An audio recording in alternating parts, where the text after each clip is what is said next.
What's up, everybody? Welcome back to another video. Welcome back to the channel. We do nothing but paint. So as you guys can see, we're back to making a mess. Since the last video, I've re-cleared this thing. I put 3 coats on the graphics first, and then I did 3 over the entire truck. So the graphics got 6 coats total, and those last couple coats, I hammered it. You know, I hammered to begin with, but the last few coats, because I wanted to bury everything that I had to fix, and I wanted this round to be the buffing stage pretty much. Like, I didn't want to have to sand it back down and have to re-clear it, so I hammered it on. And it's been about 3.5 days since I cleared it. It was pretty much not ready for another round of clear yet. I sanded it flat, blocked everything down, de-ate it, got everything prepped, ready for another round of clear, because once I started sanding, some of those areas that I had to fix and add, they were just too thick that I probably would have no clear left over by the time I went through, wet sanded everything and buffed it out. And I want this thing to be sharp. I want it to be 100% flat, slick. You know, when I say flat and slick, that means to look at these graphics, I want you to be able to run your hand over like this and not feel anything at all. And that goes to show, like, that's, you know, when you're looking at a lot of these jobs, a lot of things that have graphics or artwork or whatever you want to call it over top of it, they don't go to this point because either it's time or material, or they just don't know how, or they just don't want to. And a real show car, you know, look that you're trying to get when you look down a car, if it's got graphics on it like this, it's got to be totally straight as an arrow going down. Almost like when you look at a black paint job on like a show car, you look down it and it's just like a mirror. There's no waves or anything in it. And that's what I want to do with this thing. So I wanted to just resand everything back down, block it back down, and we'll be putting pretty much just like a flow coat on, because this next round of clear, I am not going to be trying to bury. I don't have to try to bury anything, if that makes any sense. This round is just going to be clear, put on there to kind of seal everything up that I just did, and it's going to give me that 2 or 3 coats I'm going to put on it, extra room of wet sanding and buffing this thing to perfection pretty much. And that's the way, you know, that's how it should be. You know, when you got customers that are spending tens of thousands of dollars on paint jobs like this, and you're taking, like me for instance, I've been working on this thing off and on for a little over 3 months. So, like, personally for me, if I am taking this much time into a project, whether it's my own or a customer's, I'm going to do everything in my nature that I can to make sure that it is going to be, you know, top notch, stand out from everybody else. Because I guarantee you, this truck will go to shows and there'll be trucks there with better graphics on them.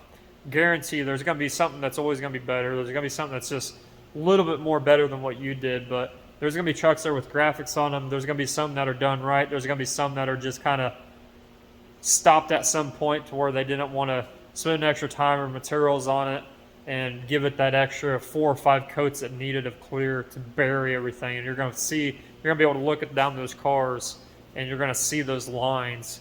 And to me, that's not totally right. I mean, there's a give and take with customers that have a budget. You know, you got to do with what you're working with. But if you haven't watched my videos, I still work full time, so I make a really damn good living painting collision industry cars, insurance jobs, for those of you that don't know what I'm talking about. And I make damn good money painting cars every day. And this, when I come home to this business, is kind of like the fun aspect of it for me. This is what I want to do for, you know, until I pretty much die and I can't do it no more. So, like, to me, I'm able to help out people a little bit more than what, if I was doing this full time, I wouldn't be able to give out breaks like I do to people that want stuff done, because I do help, I try to help everybody out. A lot of cases, sometimes I can't, sometimes you just got to be like, well, this is what's going to be, this is how much time I'm having it, and this is what's going to cost. Um, but like this one, for instance, I know this truck's coming back from more paint work down the line, so it's kind of like a returning customer type appreciation thing that I do with people that I know that not only going to give me a good rep and they're going to like kind of promote me, so to speak. And then there's people out there that won't do anything for you as far as that goes, about your work. Like, so I always kind of read people that way. If they're like the type of people that are going to be like going out of their way to make sure everybody knows who did this, then I'll give them a break. Because I know what it takes to do this stuff. I know it's not cheap. I know it's a luxury item, and what I mean by that is it's a want, it's not a need. There's a lot of things in life that you want, but you can't have them because they're either too expensive or you don't have the money for them, whatever the case may be. So like I get that part of it because I do it every day pretty much. So I understand. So when I can, I help people out, and that's just who I am. That's how I am. I'm not out really trying to screw anybody over. I tell you how it is straight up. If you like it, you like it. If you don't, you don't. If you don't like it, you go to the next guy. But there's shops out there that are going to charge by the hour, and there's guys out there that will charge by the job. And I used to do the by the job, and it used to bite me in the butt a lot. So I price everything now by the hour. So I make sure I write everything down. If I'm touching that person's project, I make sure I clock into it every time. And that way, at the end of it, it not only gives me an idea of how much time it takes to do this stuff, but it also gives me something to give to the customer to where they know that, hey, I actually did put this much work into your vehicle, and this is why it costs that much. And a lot of people don't get that. A lot of people don't go through and educate their customers on that, but I will. I'll tell people that some things I shouldn't be telling them, just because I want to be upfront. I want to be transparent with people because, like this truck, for instance, if I charged every bit of hour that I worked on this, I've got it all written down. So I know exactly how many hours I have in this, from the beginning, from when I did this the first time, and now I have it again. This is going to be well over $30,000 if I would, go into and actually charge by the hour and be really strict about it. But, there's a lot of people in my area that, they don't have that. So I do help out people a lot. I do try to give them what they want and a good amount of time. 3 months might seem a long time for a project like this, but you got to take in consideration that I'm a one-man guy. I'm a one-man shop. So not only am I doing it by myself, but I don't have a real booth, so my drying times and paint drying times take a lot longer than if I didn't have a booth.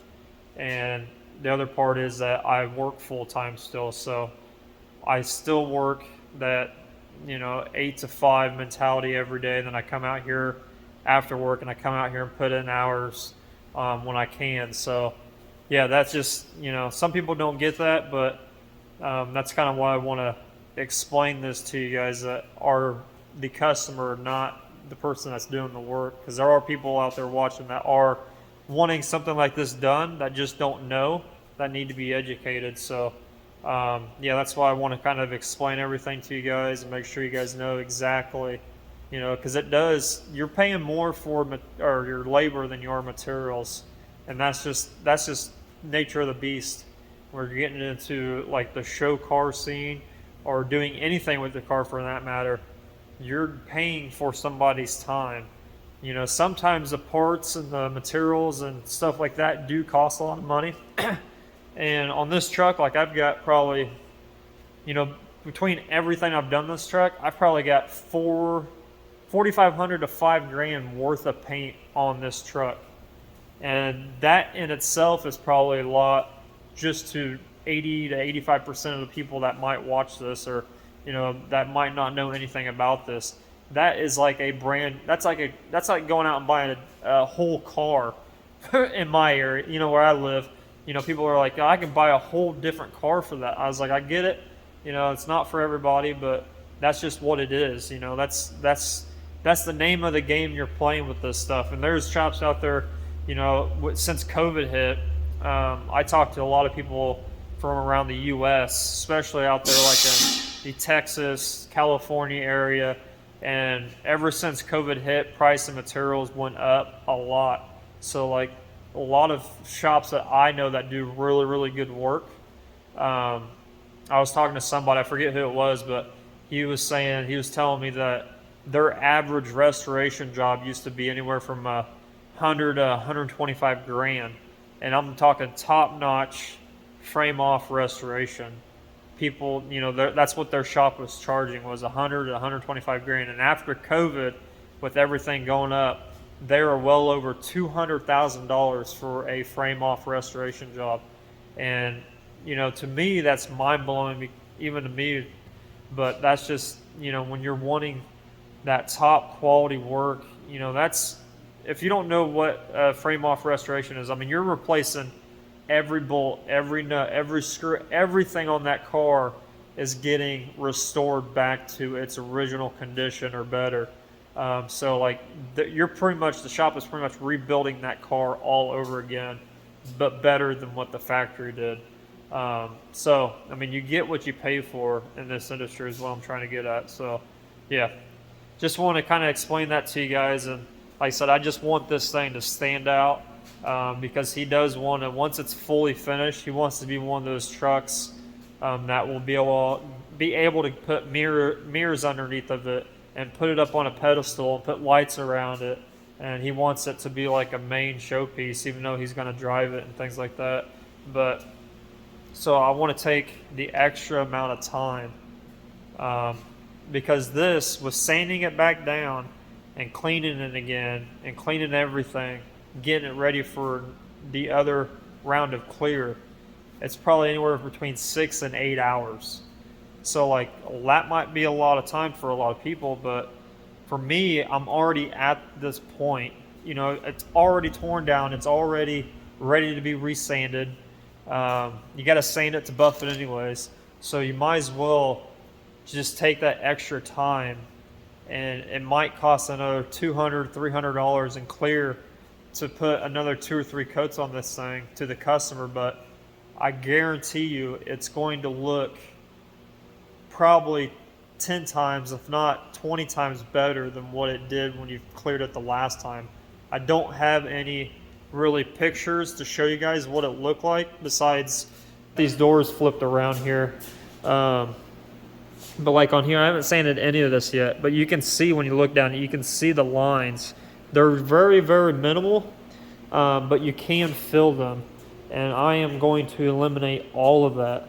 Like even down here, you know, the bottom of the doors, I'm gonna be sanding all this stuff out. But you can just see how slick this is already. Now imagine with me blocking this thing down and adding 3 more coats on top of what I just blocked down, and it's going to be, you know, the clear that I use is awesome. It magnifies everything, but you know, when you put a lot on, this stuff looks almost fake, but in a good way. It looks almost unreal, to be honest with you, because it is so smooth. It does magnify everything. It almost has that rubbery, soft rubbery look to it, if you are familiar with what I'm trying to say here. Like it's so slick and so bright and so vibrant, but yet so clean and clarity. And it just, you know, with something that's buried, and it's going to just give it more depth when you go and re-clear this thing. And the main thing with me is like I hate buffing. So like when I cleared it this time, you know, before I sanded it, when I cleared it, it had a little bit of the hood and the roof had the most dirt in it, obviously. Not as much as last time, but I hate buffing. So like any way I can just flow coat something, and flow coating means is just sanding everything back down and putting a couple coats of clear back over top of it. That's what we call flow coating, which is just giving that extra layer of clear there. So I'm hoping, my train of thought here is, because I hate buffing, my train of thought here is if I sand this down exactly the way it needs to be now, to where I don't have to worry about burying anything anymore, and I can just come in here and put 2 or 3 coats on this thing and flow coat it out, that I will not have any dirt, because I'm not trying to overpower the clear and just hog it on there. Because you know, the more laps you're doing around this thing, especially in here, the dust starts kicking up and things like that. So I'm thinking, now that it's actually the way it needs to be and I flow coat it, that it's just gonna come out almost damn near perfect, if that makes any sense. So that's what I'm hoping for. I'm hoping to be able to just come in here, you know, I'm probably gonna have to wet sand and buff the entire edge to edge on this thing, but I'm really hoping that the dirt wise is very minimal, to where I can just go around and just kind of nib it and just buff those areas. But being the type of quality that I'm putting into this thing, I know I'm gonna have to wet sand and buff it edge to edge, but I'm just hoping the dirt wise is not so bad, since it's going to be the last round and I'm not trying to hog it on there. So just want to give you guys an update on it. That's where I'm at with it. Not much going on. I've got to prep these doors. These doors, I need to Scotch-Brite them, which if you're new and you haven't been following me for a long time, what I do when the clear coat is dry, I take a red Scotch-Brite first. So I'll take one of these red Scotch-Brite, and I will go along and I'll just Scotch-Brite the crap out of this thing until it is no more shiny. When the shiny is gone, I have done my job correctly. So, you know, when you're knocking down your shine like that, that is the correct way to do it. Red Scotch-Brites work extra fast because they're more rough than the gray, so it speeds you up a lot. So when I get done Scotch-Brite and everything, I will then take my 600, because that's what I've sanded the truck down with, is 600, because I'm reflow coating it. I will sand it down with 600, and I'll get in here in these little areas, and I'll just start blocking these lines down and getting all this stuff buried as far as I can get it buried. That way, if the owner's detailing this truck, they won't be able to fill anything. So that's the goal, and that's how you want it to go. You know, you want to make sure this thing is only there to get inside the rough, the edges where sandpaper can't get into. This is what this is good for. You can really get in those edges and just get in those grooves really, really well. So, and then the 600 is just there to rough it up more and get everything flat.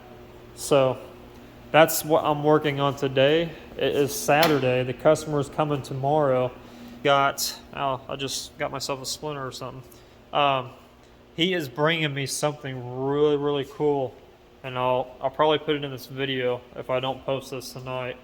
But he's had somebody make him custom door panels for this truck. The old ones were pretty much falling apart because they had been on there for probably 10 to 15 years. So they were just, the fabric on them was falling apart. The glue isn't holding anymore. So he had somebody metal stamp out, and they're cool. I've seen them. He showed me a video of them, but he's bringing them tomorrow. So I'll probably post them in this video for you guys to see. But they're raw metal, and somebody has took not the whole thing, but some of the design that is on the outside of the door. He took a couple, I think there's 3 graphics total on the door, maybe 4 or 5, I can't remember.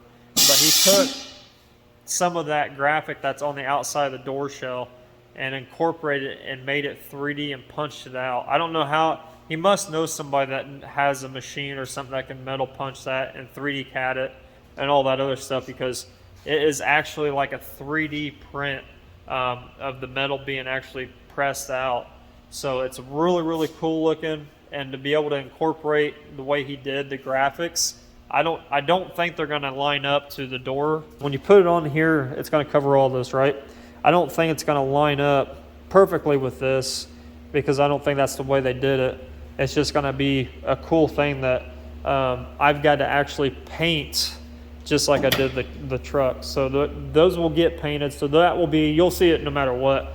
Be probably a different video if you guys want to see that. It's not going to be much. It probably just needs scuffed down and sealed, cleaned up really well, sealer, and painted it. And then the graphics that are on it need to be the color in which they coordinate to on the truck. So those are going to get painted. And then that is, oh, the front bumper. The front bumper, he had got somebody to de-chrome it because it was a chrome bumper. So they stripped the chrome on it, and then the lights for the turn signals that were recessed in the bumper, he had those capped off and shaved. So there's a little bit of body work and a little bit of paint work because that bumper is going to go blue just like the grill is. So those are the two last things that I need for this truck to be completely done. So those are, I know he's bringing the door panels tomorrow. I don't think he has a bumper, but maybe he does, maybe he doesn't. We'll see tomorrow.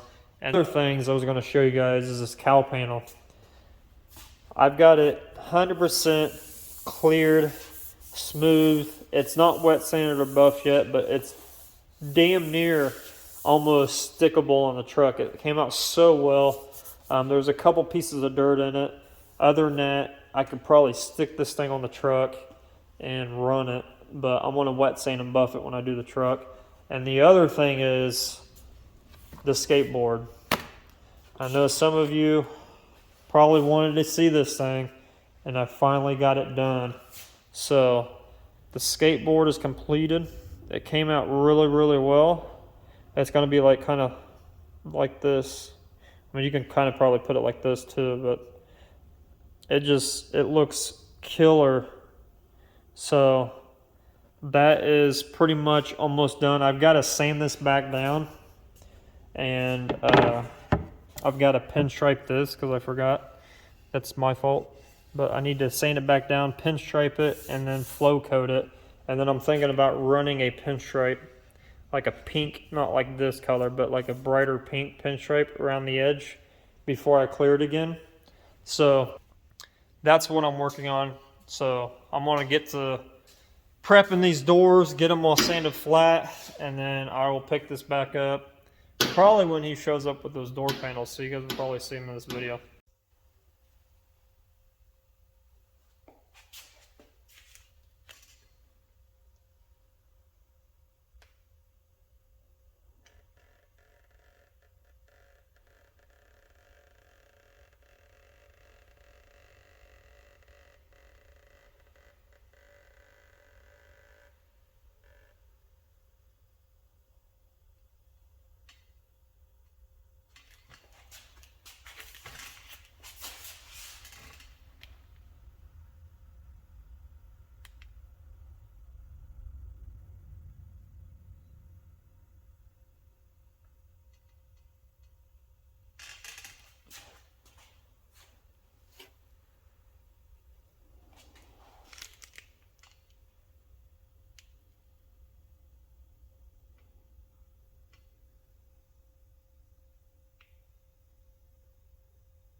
All right, it's another day.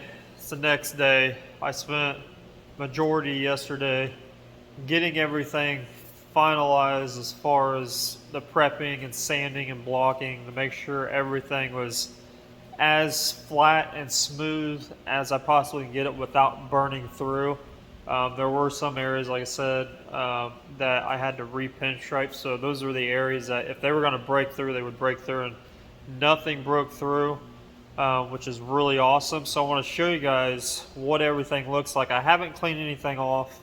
Everything's still pretty dusty, pretty dirty. But the customer's on his way here, so I'm going to try to clean everything up before he gets here. That way he can actually see everything. Even though it's not shiny, it'll show him how smooth and how slick everything's going to be. But this is where I left off yesterday. This is the passenger door. And when you run your hand across this, it's totally flat. You guys probably can't even tell because, like I said, it is got dust caked up on it.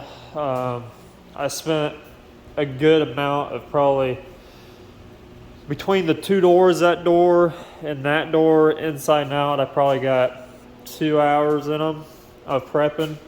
So there's the driver door. Same way, everything's just, when you run your hand across this stuff, like I said, if you're having somebody spend a ton of money, you should not be able to feel anything.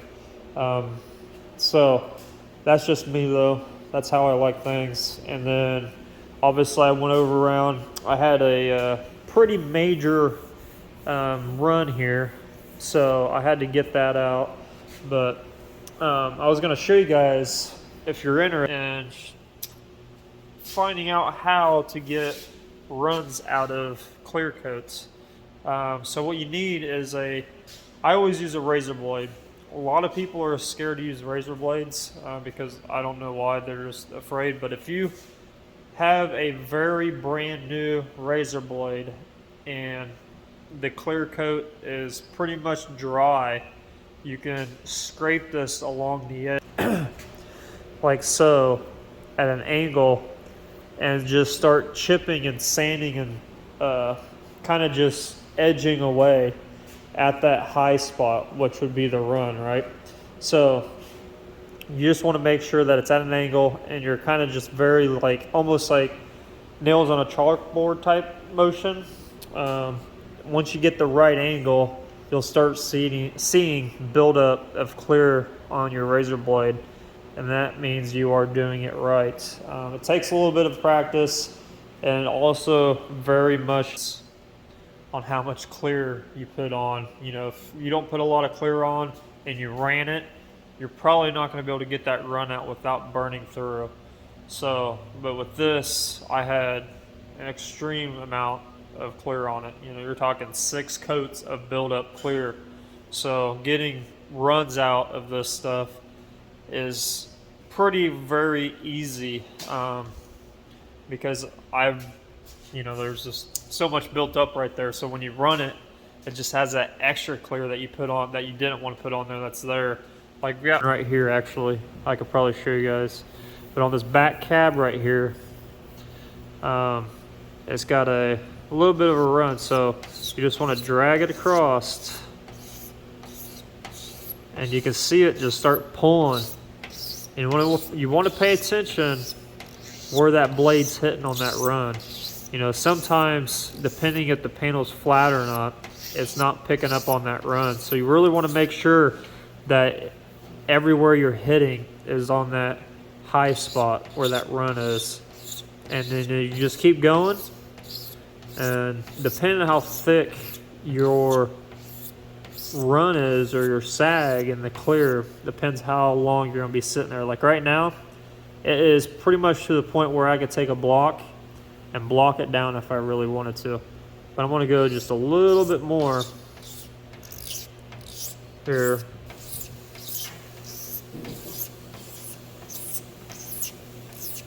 And I'm just going to keep scraping along until it is pretty much, you can't feel it. So at this point, I could take a block to it and block it flat and not have to worry about it. Like I said, this has got this part of the truck right here that I'm working on has 3 coats of clear on it. So, and I shoot pretty heavy. So it just depends how heavy your trigger finger is and what you're doing and what area of how much clear you got on here. But I like that. There's a little bit of a run right here, but honestly, I could probably clear over this and you're probably not going to notice it at all because it's so tiny. But since we're here, we'll take care of it. And you know, I'll run a block over that just to get it just a little bit more uniform, a little bit more gone. That way the next time I clear it, you will not see anything in the clear. Because what happens is, say for some reason I forgot and I didn't sand that down and I go to clear this thing again, you're obviously going to see the run there. You're just going to be pretty much compounding it on top of each other. Will you be able to get the run out? Yes and no. That's the trick question here. If it's got a run in it and you're just re-clearing it and you go back and you just put more clear on top of a run or a sag, you will be able to get it out as a kind of like by feel, but when you look at it, you will always see that wave there, that whatever that run looks like. And that is because that run is underneath what you just put on. And when you're shaving a run down like that, and you've got more clear on top of it without getting that run out, you're essentially just shaving off that top layer of clear you just put on. So everything below it is still there, it's still magnified. So by the feel, you can get it flat by feeling it, but when you look at it with your eyes, you will still be able to tell that it had a run there. So you just want to make sure you go around and make sure you get everything as far as that goes out. But yeah, I mean, that's pretty much how I do it. Another trick is you can get some glaze here, some metal glaze, and you can put like a skim coat over the run. And this is before you even start sanding the clear down.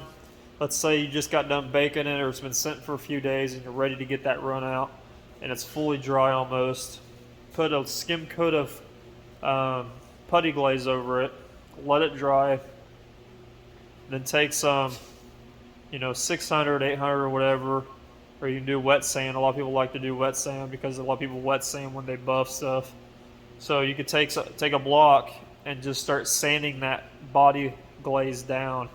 And what that's going to do is the glaze is going to protect everything around that area that has that sag or that run in it.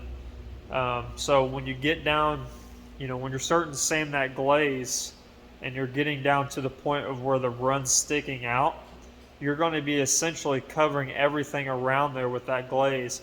And then you're going to be starting to chip away slowly at that high spot in that clear, which would be the run.